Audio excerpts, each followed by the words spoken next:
तो hello guys, आप सबका स्वागत है फैंटास्टिक स्टॉक मार्केट में। तो सबसे पहले मैं सब लोगों को गणेश चतुर्थी की हार्दिक शुभकामनाएं देता हूं। गणेश जी हम सबको आगे बढ़ने में मदद करें। और इसी चीज़ के साथ हम लोग जो हैं वीडियो शुरू करते हैं। तो अब वीडियो में सबसे पहले हम लोग बात करते हैं कि फ्राइडे का नहीं, मंडे का। अब क्या है कि जो छुट्टी का दिन है वो ज़्यादातर सैटरडे संडे होता है, तो इसलिए आदत हो गई है फ्राइडे की कि वही फ्राइडे को हुआ होगा। ठीक है, मंडे का सेशन था। आज ट्यूसडे है, ट्यूसडे की छुट्टी है, तो मंडे की बात करते हैं कि मंडे को क्या हुआ था। तो मंडे के सेशन में हमें जो है थोड़ा बहुत मार्केट शुरुआत में ऊपर दिखा, उसके बाद नीचे दिखा। ओवरऑल देखा जाए तो कुछ भी नहीं हुआ मार्केट में। ठीक है, ओवरऑल देखा जाए कुछ भी नहीं हुआ मार्केट में। आप लोग देखें कि जब मार्केट गिर रही थी तो मैंने आप लोगों को काफ़ी बार बोला था कि शॉर्ट करने की ज़रूरत नहीं है, क्योंकि बार बार जो बाइंग प्रेशर देखने को मिल रहा है। आप लोग देखें कि हर 15 मिनट की जो कैंडल है उसके बाद फिर एक ग्रीन कैंडल भी दिख रही है। मार्केट गिरती है फिर बाउंस आने लगता है, मार्केट गिरती है फिर बाउंस आने लगता है। जो भी पुट के ऑप्शनों का प्राइस इंक्रीज हुआ है वो 3 बजे के बाद हुआ है। आप लोग अगर पुट का ऑप्शन का चार्ट देखोगे, 3 बजे के बाद ही ऑप्शन में थोड़ा बहुत स्पाइक आया। उससे पहले ऑप्शन बिल्कुल ही साइडवेज थे, बिल्कुल साइडवेज। तो अगर आप समझ लो पुट बाय कर भी लेते तब भी फ़ायदा ज़्यादा होता नहीं, बहुत ही दिक्कत ही रहती। और शुरुआत में आप लोग देखें, अगर किसी ने कॉल में भी ट्रेड की थी तो वो भी परेशान था, क्योंकि बार बार सेलिंग प्रेशर भी देखने को मिल रहा था। तो अभी क्या है, अभी मार्केट बहुत गंदी चल रही है ऑप्शन बायर के लिए। खासकर ऑप्शन बायर के लिए बहुत ही गंदी मार्केट चल रही है, मतलब जिसमें उसका पैसा बनाना बहुत मुश्किल है अभी। ठीक है, तो अब मुश्किल तो है लेकिन पैसा तो बनाना है। तो फिर इसके लिए हम बात करते हैं कि आगे क्या कर सकते हैं। उससे पहले हम थोड़ा बैंक निफ्टी के बारे में जानकारी ले लेते हैं। तो बैंक निफ्टी ने थोड़ा बहुत 3 बजे के बाद फॉल दिखाया है।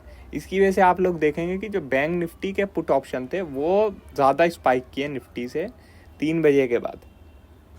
बैंक निफ्टी ने अच्छा फॉल दिखाया। वो फॉल क्यों दिखाया बैंक निफ्टी ने, वो दिखाया HDFC बैंक की वजह से।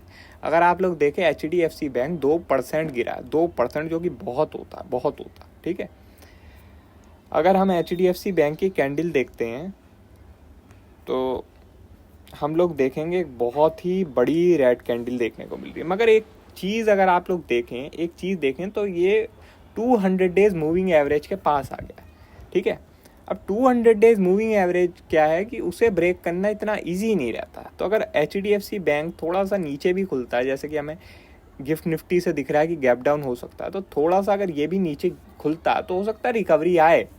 शुरुआत में हो सकता है रिकवरी आए मार्केट में। ठीक है, HDFC बैंक में भी रिकवरी आया और बैंक निफ्टी में भी रिकवरी आया, निफ्टी में भी रिकवरी आए। तो इसलिए अगर कोई भी गैप डाउन होता है, मैं आपको बैंक निफ्टी का चार्ट दिखाता हूँ। कोई भी गैप डाउन होता है, 15 मिनट का चार्ट लगाता हूँ, चलो। कोई भी गैप डाउन होता है इस एरिया में, आप लोगों को लग रहा होगा कि मैं छोटा गैप डाउन बता रहा हूँ, मगर मुझे लगता नहीं है कि ज़्यादा बड़ा गैप डाउन होगा। ठीक है, अगर समझ लो हो भी जाता तो एकदम रिकवरी आने का काफ़ी हाई चांस रहेगा। कोई भी गैप डाउन होता है तो आप पहला जो 15 मिनट की कैंडल है ना उसे इग्नोर कर देना, उसे इग्नोर कर देना। उसके बाद अगर सेकंड, यार ये देखो ज़रा ट्रेडिंग व्यू की पेंसिल कितनी बेकार है। हाँ चलो, एक तो सीधी लाइन खींची। तो पहले जो 15 मिनट की कैंडल है ना उसे इग्नोर कर देना। उसके बाद फिर आप मार्क कर लेना उसका हाई, उसका लो। अगर उसका हाई ब्रेक होता है तो आप कॉल में ट्रेड करना चाहो तो कर सकते हो। ठीक है, और अगर उसका लो ब्रेक होता है तो आप पुट में ट्रेड करना चाहो तो कर सकते हो। मगर ये याद रखना कि आपको जो है ना कॉशियसली ट्रेड करना है और तेज़ी से ट्रेड करना है। अगर समझ लो कि वो नीचे जाके वापस ऊपर आ जाता है तो पोजीशन एग्जिट भी करनी है। ऊपर जाके वापस नीचे आ जाता है तो पोजीशन एग्जिट भी करनी है। समझ गए? अभी ऐसा नहीं है कि आपने बस ट्रेड ले ली और आपका पैसा बनने लगा। अभी ऐसी मार्केट नहीं है। अभी ऐसी है कि आपको अलर्ट रहना पड़ेगा। ठीक है, अलर्ट रहना पड़ेगा तभी पैसा बनेगा। तो पहला 15 मिनट की कैंडल का हाई या लो, जिस भी साइड मार्केट जाती है उस साइड मोमेंटम आने का हाई चांस रहेगा। ठीक है, उस साइड मोमेंटम आने का हाई चांस रहेगा। और अगर उस साइड नहीं आता, वापस रिवर्स कर जाता है तो पोजीशन से एग्जिट कर लो, कोई दिक्कत नहीं है। ठीक है, अब क्या है कि आप लोगों ने सुना होगा कि गैन का रूल। तो मैंने आपको अभी जो वीकेंड में वीडियो बनाई थी उसमें बताया भी था कि गैन का रूल देखो फुलफिल होने का चांस ज़्यादा रहता है, ठीक है। मगर क्या होता है कि कभी कभी जैसे छुट्टी होती है ना, हफ्ते में छुट्टी होती है, तो कभी कभी देखा गया है कि गैन का रूल फुलफिल नहीं भी होता है। तो इसलिए आप गैन के रूल की वजह से अगर आप पूरा पूरा कॉल बाय करने लगो तो ये भी गलत है, ठीक है, गलत है। तो आपको अभी लेवल्स फॉलो करने हैं। गैन का रूल तो देखो है, गैन का रूल है कि भाई ये हाई ब्रेक होना चाहिए, मगर जैसा कि मैंने आपको बताया कभी कभी ऐसा होता है कि छुट्टी की वजह से नहीं भी फुलफिल होता, तो आप ये भी नहीं कर सकते कि पूरा ही अपना पैसा कॉल में लगा दो। मगर ये कि कॉल का ट्रेड मिलेगा आपको तो ट्रेड लेने की ज़रूर कोशिश करना, क्योंकि गैन के रूल की वजह से हो सकता है कि ये आपको अच्छा मोमेंटम दे दे, समझ गए, अच्छा मोमेंटम दे दे। इसलिए कॉल की ट्रेड मिलेगी तो ज़रूर लेना, कोई दिक्कत नहीं है। मगर जब तक नहीं मिल रही कोई ट्रेड तब तक अपनी मर्ज़ी से मत लेना, क्योंकि अपनी मर्ज़ी से लोगे तो फिर आपका लॉस भी हो सकता है अच्छा खासा। मेरे अनुसार यही है कि अगर कोई भी गैप डाउन होता है तो मार्केट एक बारी ऊपर जानी चाहिए, ऊपर जानी चाहिए कम से कम यहाँ तक 46,000 तक, 46,000 तक एक बारी जानी चाहिए अगर कोई भी गैप डाउन होता है, क्योंकि मार्केट अभी बहुत स्ट्रेंथ में है, मार्केट बहुत स्ट्रेंथ में है। तो जिन भी लोगों का भी मौका छूटा हुआ है वो लोग देख रहे हैं कि भाई मुझे कोई चांस मिल जाए, मुझे कोई चांस मिल जाए बाइंग का, समझ गए।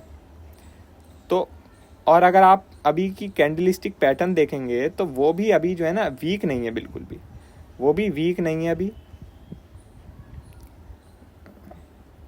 वो वीक कब होगी, वो वीक होगी आपकी जब ये लेवल ब्रेक होगा, जो कि है आपका 45,800, 45,800 अगर ब्रेक होगा तब जो है ये जो अभी पैटर्न बना हुआ है, ये जो अभी प्राइस एक्शन चल रहा है, ये वीक होना शुरू होगा।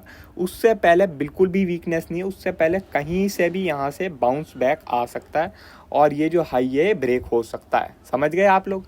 तो अगर आपको पुट में ही ट्रेड करना है तो आप ये लेवल ब्रेक होने का वेट करो, जो कि है 45,800। और अगर आपको कॉल में ट्रेड करना है तो आप लोग जो हैं अगर कोई भी गैप डाउन होता है और पहले 15 मिनट का हाई ब्रेक होता है तो उसमें ट्रेड करने की कोशिश कर सकते हो आप, ठीक है। पुट में बढ़िया ट्रेड 45,800 के नीचे ही बनेगी।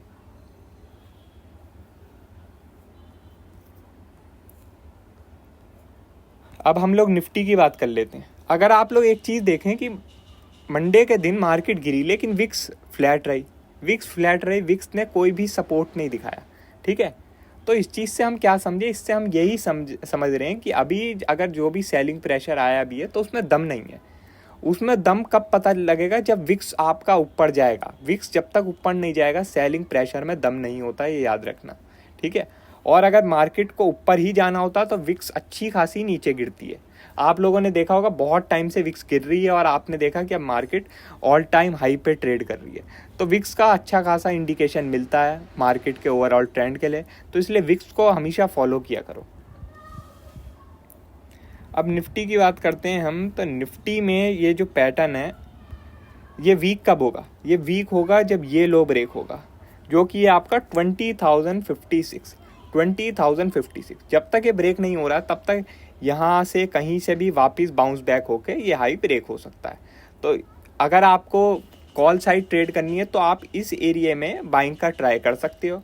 अगर आपको पुट की ट्रेड करनी है तो आप 20,056 के ब्रेक होने का वेट करो। ब्रेक होने का मतलब ये नहीं होता कि एक पॉइंट नीचे आ गया, ब्रेक होने का मतलब है कम से कम 1 घंटे की कैंडल तो क्लोज हो, क्योंकि इंपॉर्टेंट लेवल है। इसे हल्के में मत लिया करो कि आपका हल्का सा ब्रेक हो गया आपने पुट की ट्रेड ले ली, 5 मिनट की कैंडल नीचे आ गई तो आपने पुट की ट्रेड ले ली। ये जो बड़े लेवल होते हैं ना उन्हें 1 घंटे की कैंडल से ब्रेक होने दिया करो। अगर 1 घंटे की कैंडल से ब्रेक होते हैं तो हाई चांस होता है कि फिर उसी साइड मोमेंटम चलता रहेगा। और अगर 1 घंटे की कैंडल क्लोज नहीं होती है तो फिर अक्सर यही देखा गया कि ये ट्रैपिंग के लिए होता है, वापस रिवर्स हो जाता है, समझ गए। और एक चीज़ और बता देता हूँ, मैंने क्या देखा कि अगर 1 घंटे की कैंडल क्लोज भी हो जाती है तो अगर अगली कैंडल बिल्कुल ही उसके बगल से बन के अपोजिट चलने लगती है तो वो भी कभी कभी ट्रैपिंग दिखाती है, वो भी कभी कभी ट्रैपिंग दिखाती है। ज़्यादातर नहीं होता है ऐसा, मगर 1 घंटे में भी जो ट्रैपिंग होती है वो मैंने आपको बता दी है कि अगर नीचे क्लोज हो जाती है और अगली कैंडल उसके लो के आसपास से या हाई के आसपास से सडन चेंज होने लगती है, सडन रिवर्स दिखाने लगती है, तो वो एक ट्रैपिंग कहलाती है। समझ गए?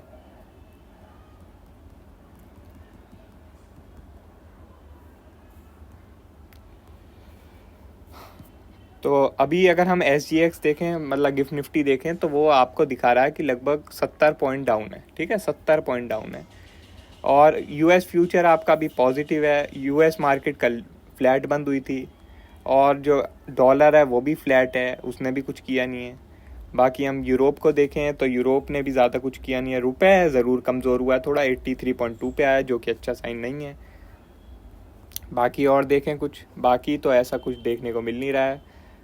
बस ये है कि HDFC बैंक का आपको देखना होगा कि HDFC बैंक आपका सपोर्ट दिखा रहा है या नहीं, क्योंकि अगर इसने सपोर्ट दिखाया तो मेरे हिसाब से बैंक निफ्टी वापस रिकवर कर जाएगा, क्योंकि PSU इंडेक्स आप देखें बहुत ही स्ट्रांग है, 3.5% ऊपर है। लेकिन HDFC बैंक ने बिल्कुल भी सपोर्ट नहीं दिखाया मंडे के सेशन में, इसलिए हमें ये बैंक निफ्टी थोड़ा डाउन देखने को मिला। तो अगर HDFC बैंक थोड़ा सपोर्ट दिखाएगा तो हम वापस से मार्केट को ऊपर जाता हुआ देख सकते हैं। ठीक है, तो और कोई अपडेट होगी हम आपको टेलीग्राम में बता देंगे। वीडियो अच्छी लगी हो तो लाइक कर देना और चैनल पर नए हो तो सब्सक्राइब कर देना। आज के लिए बस इतना ही। Thank you.